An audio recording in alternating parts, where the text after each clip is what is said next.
This video is sponsored by the Rich Wallet. More on that later in the video. Today we'll see what effect carbonated water has on your sourdough bread. Is it a magical ingredient? Probably not.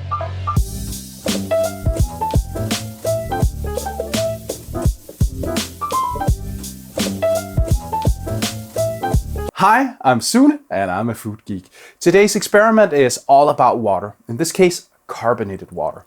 About 10 years ago, all of the baking forums and Facebook were going crazy about how carbonated water will give you a better rise and a fluffier crumb. People were ranting and raving about it, and it makes sense because yeast produces CO2 to give bread its rise, and carbonated water is full of CO2 in bubble form. I'm not sure if it translates though. At the time I thought it was just a bit silly, but I never actually tried it, so the time has come. My initial assumption is that since sourdough has a long fermentation, it may lessen the effect, but I guess we'll just have to see. Because won't it just go flat in the dough? Or maybe the dough works as a closed container so it doesn't go flat, but if that's true, maybe it'd be better to make this as no knead, so as little of the CO2 is released.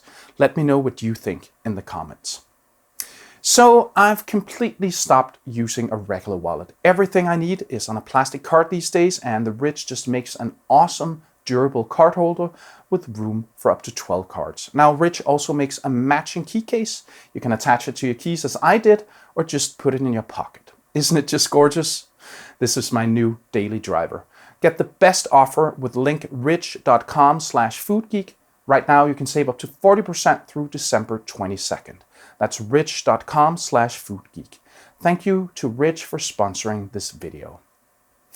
I'll be using my standard experiment dough, 80% bread flour, 20% rye flour, 80% hydration, and 20% inoculation, and 2% salt.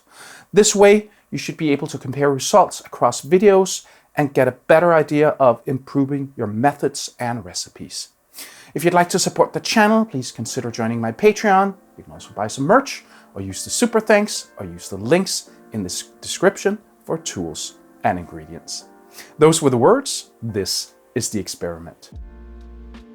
This is an experiment, not a recipe. If you'd like to know how to make sourdough bread, there's a link in the description for my master recipe. First, I measure the pH of the control water straight out of my tap, and then the carbonated water.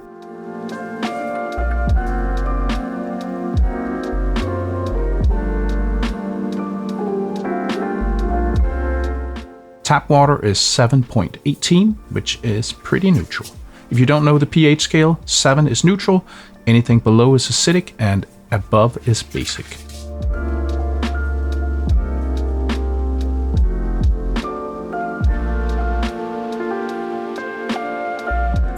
And the carbonated water is 4.87, about the same as black coffee.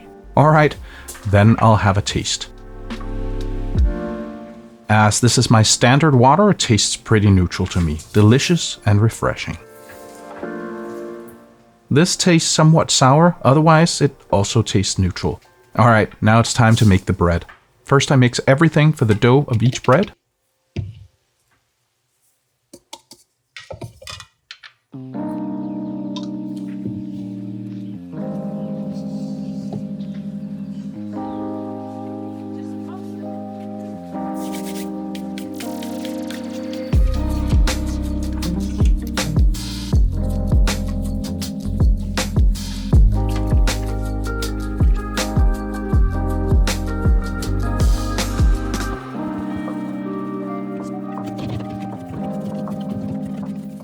Then I leave them to develop the gluten for an hour, then 3 sets of stretch and folds every 30 minutes. I lost the footage for the first one.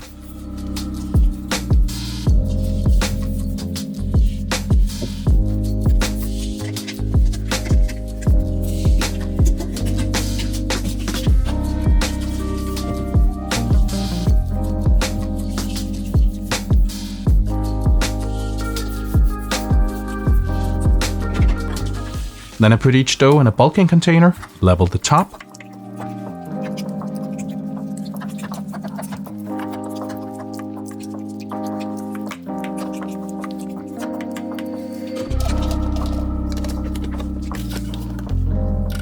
and then I mark 25% growth and put them in the proofer.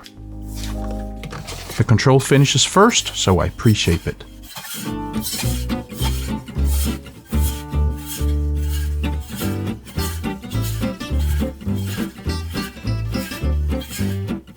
Then I final shape it.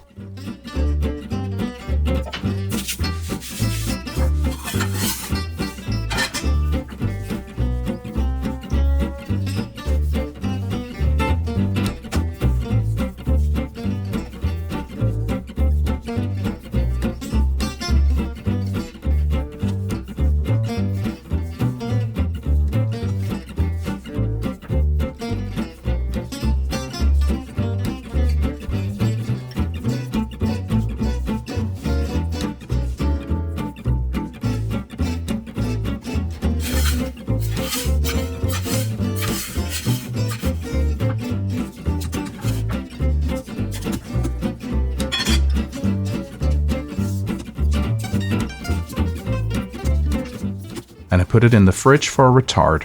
And then 1.5 hours after the control finished fermentation, the carbonated dough finished its fermentation. I wonder why it took so long. Does acid make fermentation longer? Alright, I pre-shape it.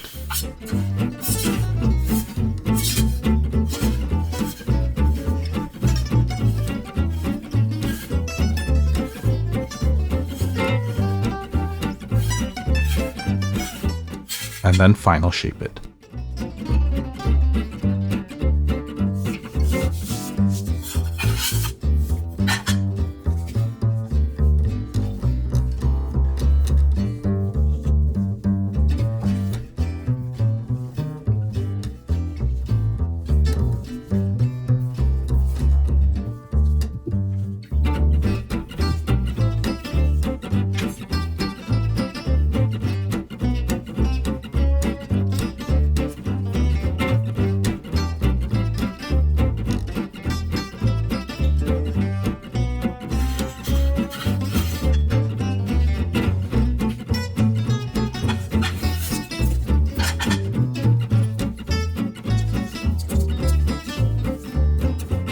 And off to the fridge. And then they retard until the following evening. I know it's not the same time, but my fridge is 2 degrees Celsius, 35.6 degrees Fahrenheit, so the fermentation is wholly stopped once they're down to temperature. So the following evening, I heat my oven.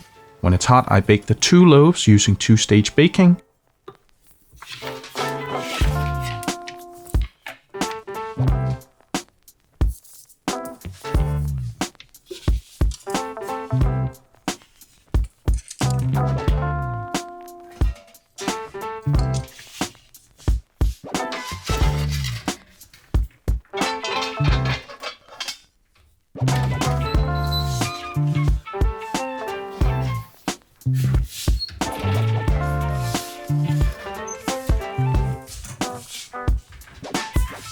After they cool down, I do my trademark sniff and taste test. Before that, let me talk about the loaves here.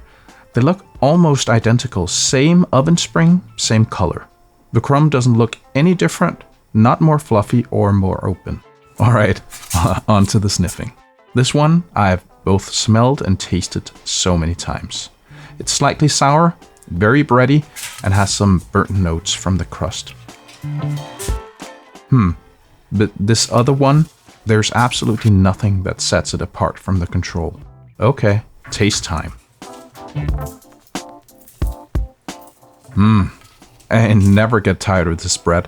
The nutty and hearty notes from the wheat, earthy and malty notes from the rye, the browned crust is delicious too. Sometimes people ask me why I bake my loaf so hard, and that's because of that taste. Some call it burnt, I call it delicious. Alright, let me try the carbonated bread.